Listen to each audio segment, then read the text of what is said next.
when it came to people talking directly about AI. By the end of that session, it was like an 80%, 20% sway towards people fearful for the future of AI. We went around South by Southwest just to get their view. What do they think is a doom or gloom? Some people lose jaw if they don't adapt. But what really helps is to understand the problem and to cut through the bullshit, as you say. Take it into a negative space. And what I got from it is join the resistance. We also had a chat with some of the people at Build Club. Yearly and Australia's biggest hackathon, which is in association with South by Southwest. Created an agent using Relevance AI where you can give it a quick product demo, 2 to 3 minutes. Build an investment analysis platform. The valuation of their company is literally more than every single company in Australia combined.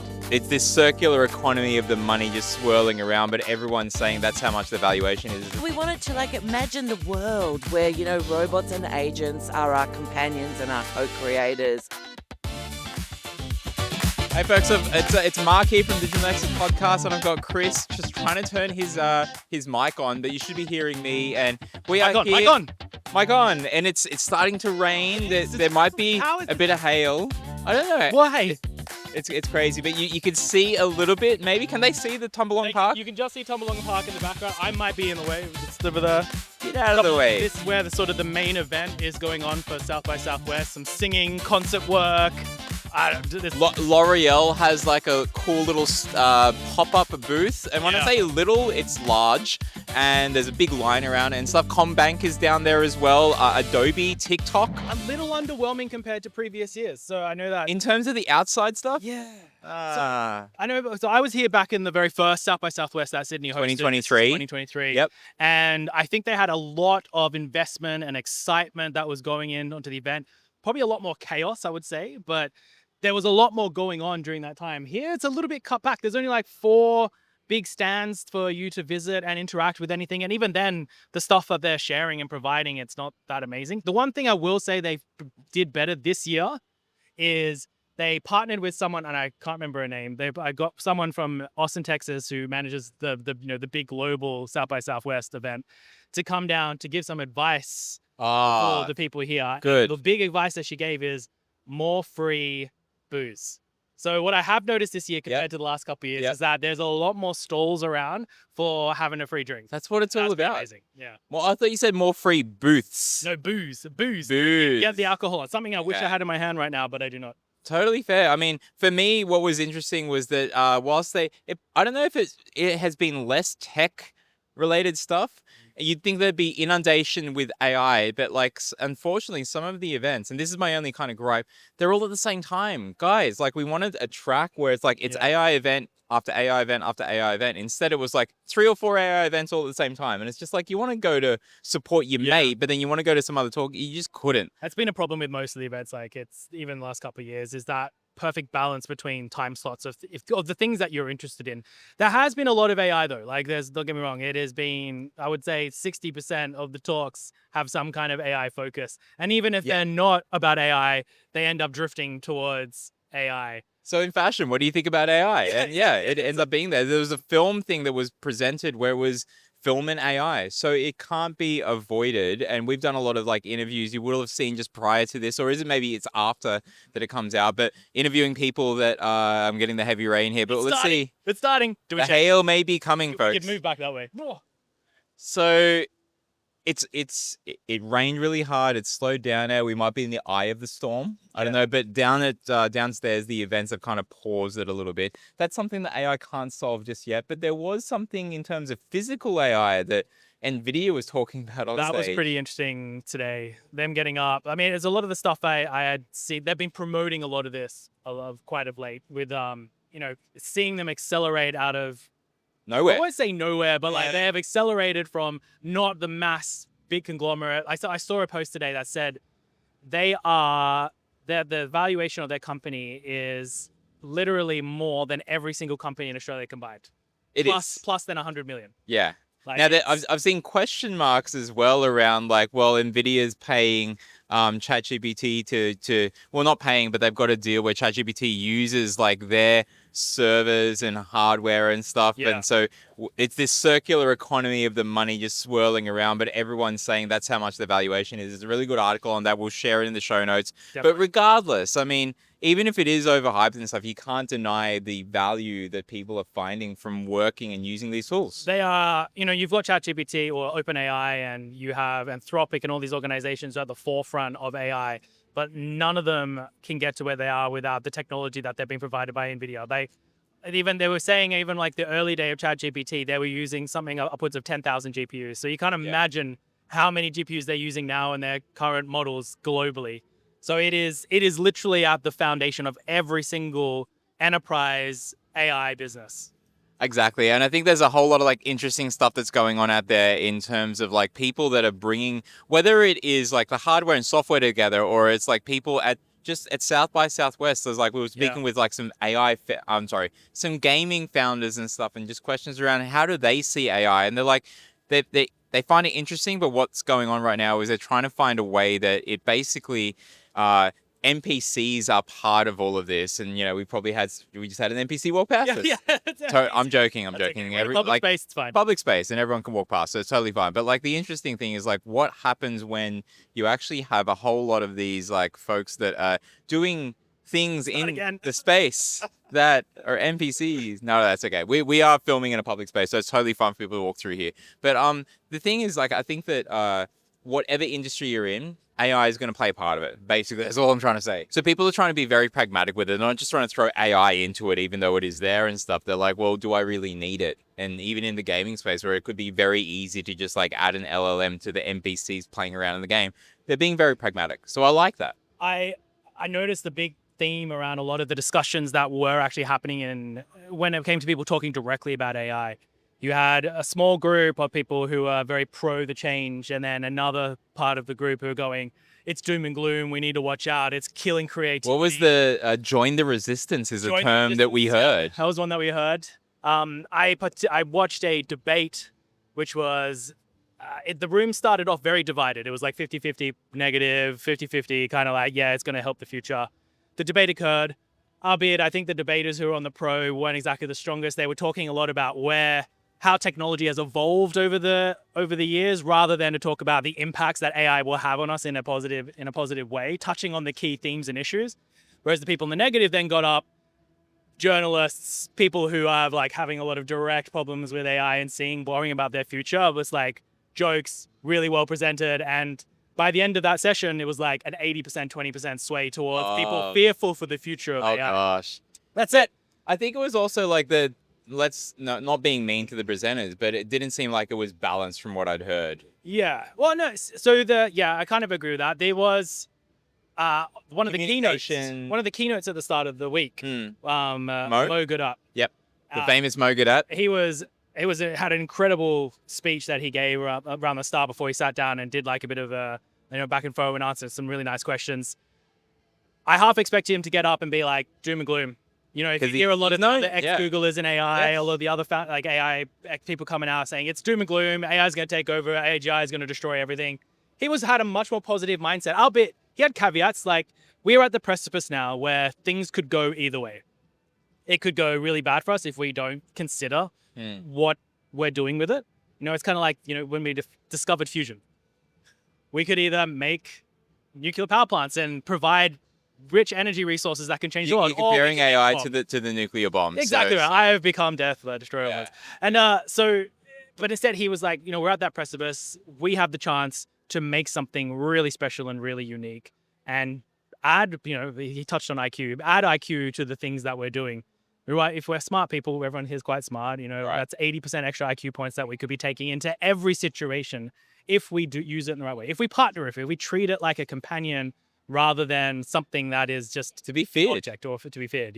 Yeah, I think treating it as an object and stuff, you would think that folks are being more positive. They just see this as a tool. But then there's others that are like, okay, this is more than that. It's challenging my intelligence. I wrote a piece earlier in the week that seemed to get like some good traction. I wrote another piece a few weeks ago where it had so many comments, and it was something else. Talk about that piece. That piece. Okay, a few weeks ago I wrote a piece which was on should we just it's more the subject and the content rather than how it's said.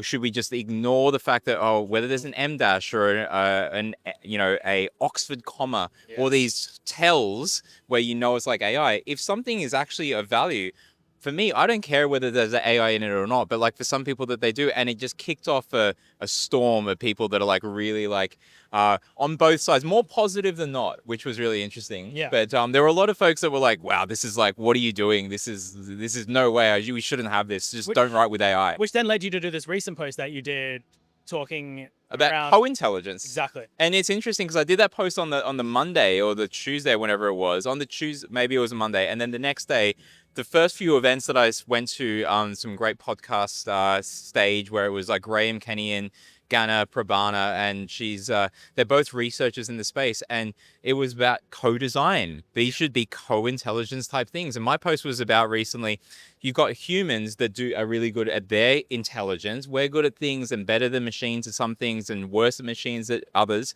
And machines that are really good at, not sleeping. They just do the things that they're told. They don't know why, which is why you need the humans. But human intelligence plus machine intelligence is really the right kind of mix. And sorry, it's finding the right mix that's really the key. So it was a topic about that, and that kicked off like another set of comments that was really interesting, I find.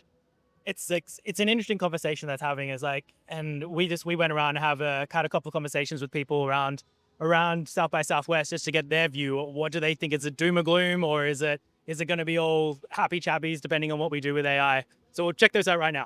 Hey folks, we're just asking people on the street what their thoughts are on AI doom and gloom. Do you think it's more AI doom and gloom, or are you more positive? I'm more positive. Yeah. Some people lose job if they don't adapt, but it will create more opportunities than we can ever imagine. It's already happening. So Fantastic. And what are your thoughts? I'm also for it. I think it's good for humanity. I think it's create a lot of value. It makes a lot of us become a creator ourselves, and it increases the speed of creating things, be more creative. I think it really depends on the use case and responsible use, but AI itself, I don't find it that intelligent in a way. Like it's artificial intelligence that is dumb. So besides responsibility, it's about like how you put it in practice. And at this level, I'm not really in the doom phase. Like I don't think it's dangerous, but it will probably likely get there if we're not careful on how we train it and what we let it give it access to. I think I'm a bit neutral. I think for specific use cases, I'm all for it, like the field of medicine. You have so many health cases these days that you want, and only few doctors that you want. Like if you can delegate some responsibilities to AI and you can trust it, I think that can help us like solve problems for people very quickly. But on the other side, I feel it's in a market where businesses are coming up who want to simplify stuff for users, who want to make things seamless for them. I feel users might just get more and more dependent on it and might just lose their creativity and charm and intellect. And yeah, I think that's where I'm a bit neutral. I'm a bit divided. There are specific really good use cases, but there are ways where it might just like impact the human intellect. My perspective is that it's a really important question, and I think we need both sides of the spectrum. I sit squarely in the side that's with today's events, right? So just to give you a bit of context, I saw an existential extinction of the human race talk recently, and I was on the same panel as the person who gave that talk. And what I got from it is join the resistance. I'm not sure if that's how extreme I would go, but it is like a concerning topic, and I think it needs more discussion. I also feel that the intelligence is being overhyped very much so right now. So I'm worried about like the effects of that hype on public perception, specifically of the tech industry. But when I talk about things like ChatGPT is the 7th best hacker in the world, is it the 7th best hacker or is it the 7th best guesser? So for me, it's positive in the sense that if we're constantly thinking about this stuff from a negative mindset, we're going to kind of take it into a negative space.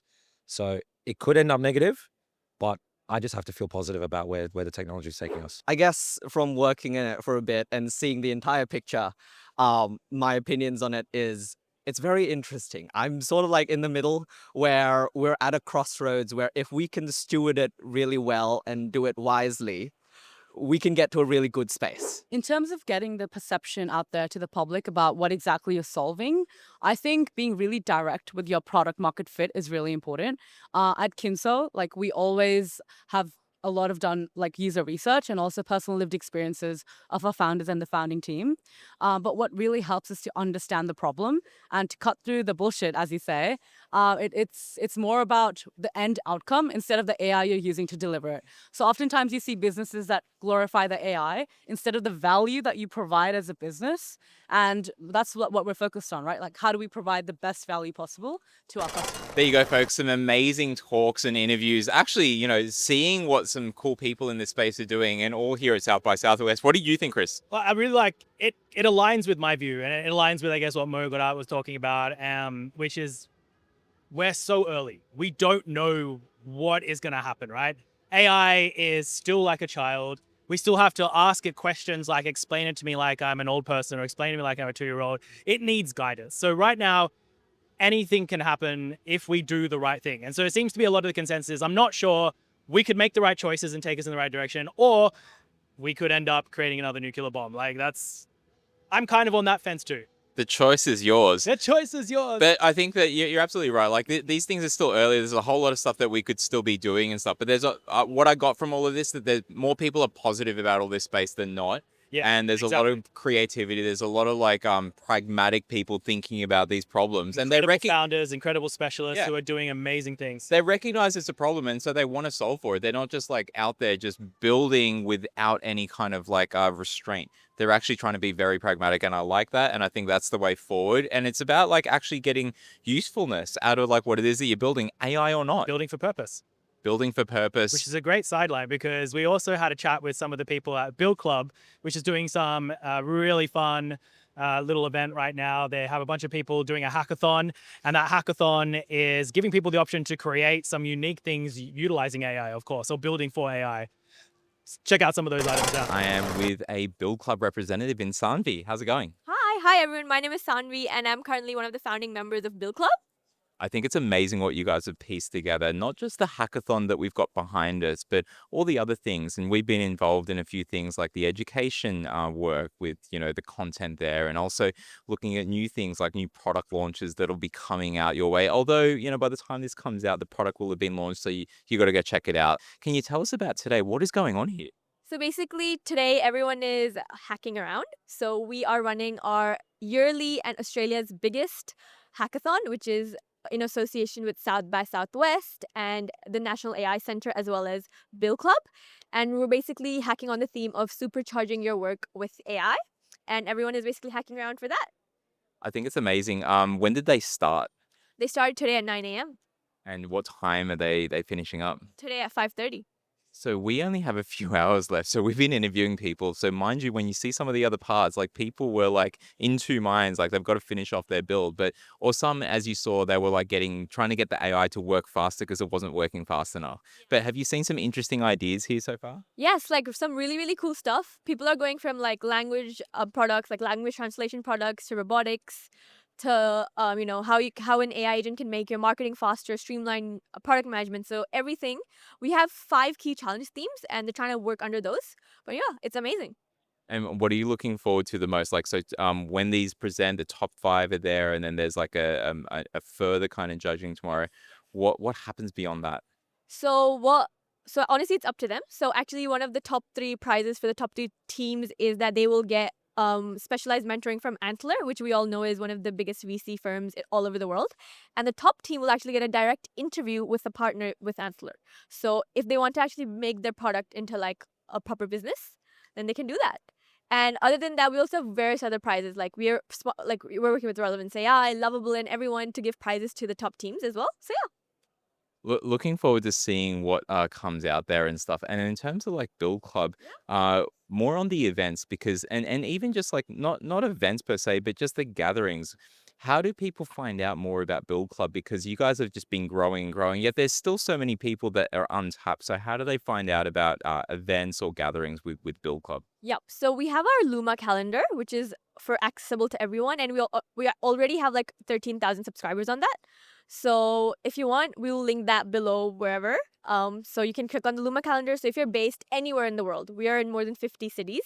So you can be in America, Asia, Australia, Africa, Europe. You will be able to attend our events. And yeah, that's how you can find out about us and get involved with our journey. And even for the businesses, like if you want to get involved and get people seeing your stuff, please reach out to Build Club because it's with support like that that we're able to see all of these events, meetups, and gatherings where builders just like this get to come together and create amazing stuff. But Saanvi, thank you so much for your time. Thank you so much. And we also have our enterprise platform, which also we work with companies to upskill their employees in AI as well. So we work on both sides. So we're free for the community, and we give it to people who want to really learn AI, like people who are young, people who probably are not yet working anywhere, but also for companies who want to upskill their current employees as well. Got another amazing person that is helping out with the Build Club stuff as a mentor. Who are you? What do you do? What are you finding cool about here? Thank you. Yeah. Hi, guys. I'm Ishita.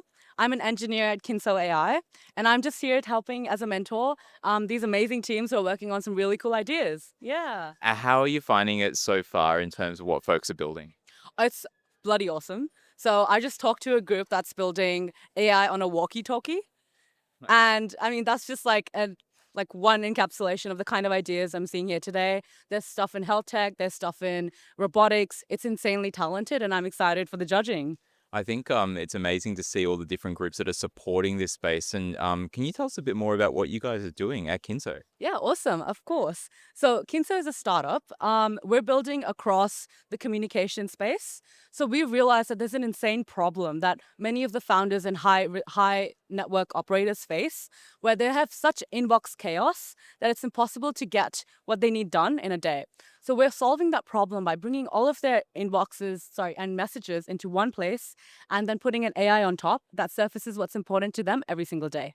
I was just talking to someone before at discovery stage about this problem of like missing messages and whatnot, and this is the exact kind of app that they're looking for. So how do people find out more about Kinso and even try it out? Can they do that right now? Of course, yeah. So you can search up Kinso. It's spelled like this. On the LinkedIns, the Instagrams, and we've got some really great marketing going on. And we're actually a month away from beta launch. So if you want to get on beta, I mean, you got to get on the link. Otherwise, we're hoping to get the public-facing launch out soon as well. But we're really just focused on honing down on the idea and having this group of like close beta use testers. Yeah. I can't wait to see it and try it out. And definitely we'll put the links in the show notes here about Kinso. But thanks so much for helping out and mentoring, and looking forward to seeing you again. Yeah, thank you so much. I love it. So I'm interviewing folks here at the Build Club Hackathon over here at South by Southwest. How's it going? What's your name? Will Mulholland. Will Mulholland and SJ. SJ and Amaya. Amaya. So amazing stuff that, you guys are all here. This looks like a cool place. I thought it was just going to be a place where people were just like working, but everyone's here for, building some cool stuff. Can you tell us, Will, what you guys are doing? Yeah, sure. So we noticed there's a huge problem with founders or anyone who's creating these vibe coded apps, that they don't really think about how they're actually going to bring it to market, and they don't really think about how they're going to sell it or actually get users. So we're trying to make that super easy, simple, and quick for people to do. We've created an agent using Relevance AI, where you can give it a quick product demo, 2 to 3 minutes, just explaining your product. Off the back of that, we'll ask you 7 clarifying questions to dive deeper into your market and how it's going to work. And then it'll create a positioning, messaging, and go-to-market strategy that will give you a content calendar for the next 28 days. So you have something to understand where you're going to post and also what content you're going to put out there to be able to start spending more time selling instead of just building. That I like it. It's already like working with AI, but are you guys using agents that actually help you do the building of it? Yes, so we're doing a lot of the chat experience to find out what to build with what tools. We have a lot of underlying knowledge, but bringing it all together and building an agentic workforce is a challenge. But we have a marketer here, product manager, and a developer here. And it's been, 6 hours being together, and we've just learned so much from just bouncing ideas. So we're learning as we go and building as we go and iterating as we go. And we have experts around the room just helping us debug as we go. So best place to be. Fantastic. And to the developer in the room, are you finding anything like new as you're doing all of this kind of stuff? Is it been like, what's been the most interesting thing about working as a group? There are quite a few things Sorry. that are new, but yeah. So we as a team we are building it good. Fantastic. Well, I look forward to, I think it's tomorrow that you guys get to present, or is it later today? So we'll be submitting today. Top 5 will be picked, and hopefully you'll see us as one of those 5 presenting tomorrow. As someone who builds a lot of stuff that actually goes out to market and gets subscribers with vibe coded apps, and I'm that quasi kind of product data analyst manager, I need tools like this. I'm looking forward to what you guys create. I'm with some awesome builders. This is Darren and Naru. How's it going? Yeah, pretty good. It's an eye-opening experience for me. Fantastic. I think we are excited exploring new tools that provided by our sponsor in this program. Amazing. And what, for the hackathon, what are you guys, what's the problem you're trying to solve? What are you building?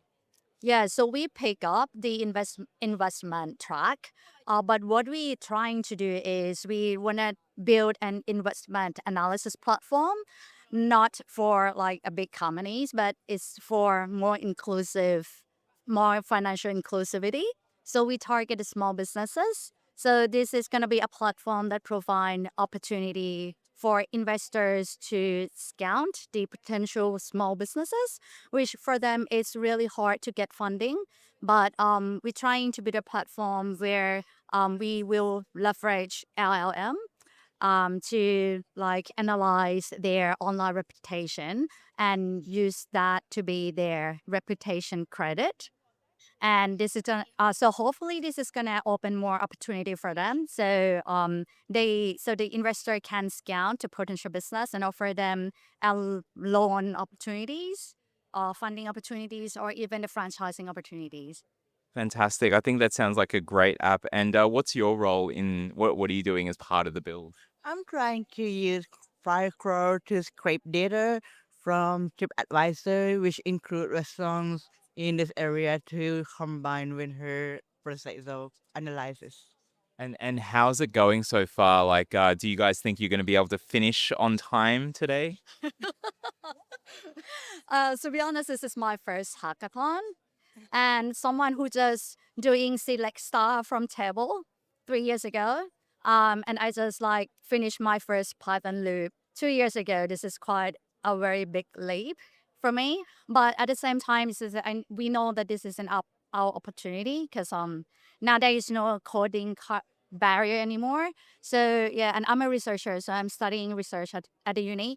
So this is like an opportunity where I can turn my academic research paper into a real world solution. So that's my goal for today. Okay, fantastic. And have you got a name for this application?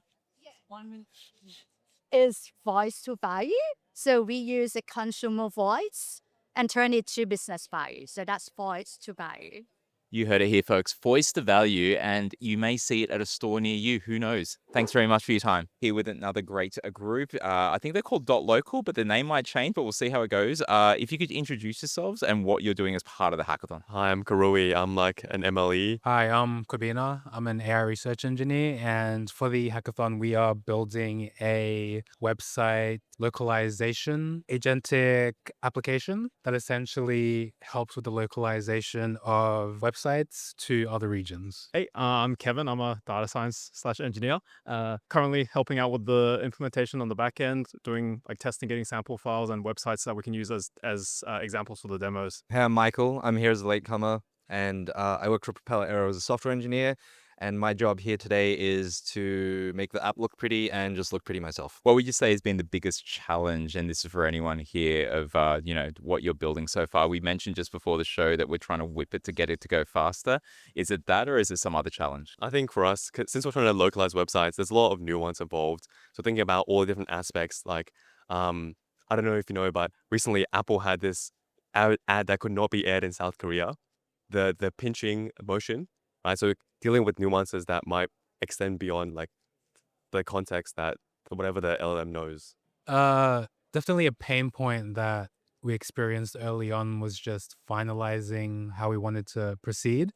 But once we did do that, we're able to kick things off and we're making good progress. So hopefully we can wrap things up before the time runs out. Fantastic. And if folks, you want to see more of .local, then definitely check out, we'll get the links from all the guys like here and share that in the video. I am with a very special guest from the National AI Center, Rita Arrigo. How's it going?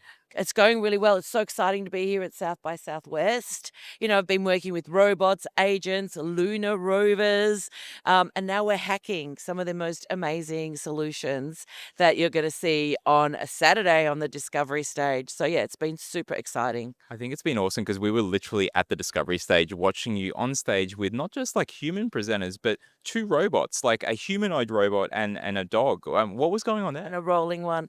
Well, we wanted to like imagine the world where, you know, robots and agents are our companions and our co-creators, and we can work with them. And it was like really telling that story. It was really interesting because there was someone in the audience who asked a question about, you know, the humanoid robot and what's going on. Why aren't there more of them? And, you know, it really uncovered the fact that, you know, we're still a bit scared of humanoid robots. But, you know, it was a bit of a journey. There was a lot to learn. There was a lot to unpack. And I thought it was really interesting bringing all that together, the humanoid, the dog. The funniest thing, the dog flew off the stage but recovered, picked itself up, walked around, came up the stairs. It was fantastic. So Just a few little bruises, but it was running okay. it was fine. Like it's very robust. It's quite robust. But it made me imagine, you know, all those stories that people talk about, you know, when you work in Hollywood, like don't ever work with dogs and children. I'm like, I'm just working with 3 robots and agents. I think it's interesting, you know, being at the National AI Center and people being like a little bit worried about this future, but it's kind of like if you took someone in from the past into now, everything that's here that we take for granted, like the internet, like phones and all this type of communication devices, people would be scared of. So I kind of think that what we're scared of right now in 10 years, 20 years, maybe even just 2 years, things will change. How does the National AI Center kind of think about the future? Well, we do have to think about it at the moment. You know, we have to like kind of because it's so big, we have to like choose things. So we're like, how do we increase adoption in specific businesses? How do we like make it easier for people to understand who Australian AI companies that they might want to work with?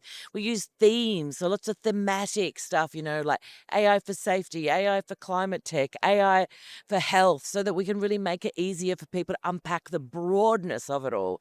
So yeah, so it's a bit of work serving that National AI Centre. No mean feat, and you guys are doing so well. Definitely check out there's a tracker that you have on the National AI Center which shows all the different companies that are working in this space and more wanting to list themselves, which is a great way to find talent. And I'm a big fan of just go out and use it and play with it. And we've got this great event calendar. So if you're looking for an AI event, go check out the National AI Centre event calendar. It's national. There's always an AI event all over Australia.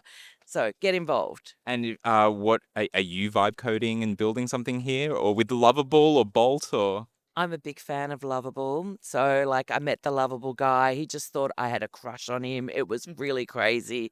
But I just, you know, I've been in web development for so long. And when you can code something on a Saturday night in 10 minutes, something that you were dreaming about coding, and, you know, you'd have to like design and, you know, figure out the HTML and then where to host it and where, blah, blah, blah. Lovable just did it for me. So I think the future is so exciting with vibe coding. It's just like there's so many different options, and you can really shrink the time it takes to be able to do things. I think it's amazing. Innovation time is going to get shrunk, and the National AI Center and what you guys are doing is amazing. And we're going to shout out to people to go check it out. Go check it out. Go check it out. Absolutely. Ciao. So that was really interesting there. And just to wrap up all these, like the learnings that I had from that, it's more and more people that say weren't in the space are getting involved, and the space is maturing. So this point last year, vibe coding tools were only just getting started. Bolt, my favorite tool, I wasn't even out there. Lovable, I think, was out a little bit Getting a earlier lot and of stuff. which is getting a lot of love. Which is getting a lot of love. Although not from our episode that we had, I had not a lot of love for Lovable. I don't know if that one's been out yet. It might be out or whatever, but you know, it's certain stuff didn't work, but you just got to try it again. But it's interesting to see, you know, whether it was Rita from the National AI Center who we got to catch. We saw her up on stage and then, you know, got to chat with her and the amazing stuff that they're doing, or all the different like builders that were out there, or like the folks that had even helped Build Club get started. Vincent Coke from He's doing a whole lot of stuff with, I'm trying to remember the name, Comet. We had him on at the old kind of podcast we were doing at Lunaloo. So that was at the cool talking about blockchain and AI. It was all AI stuff there. And we had in the background a whole heap of stuff that where you could see the Opera House and whatnot. So really cool stuff that was going on there. But and some of the other interesting things that people were building were, whether it's finance apps or they were trying to do stuff where it's actually helping the vibe coding tools. So some of the things that you miss out on when you build these vibe coding tools, they're trying to build with that. What did you find interesting? I enjoyed a lot of the keynote speakers. I loved the mix between the positive and the negative stories of AI.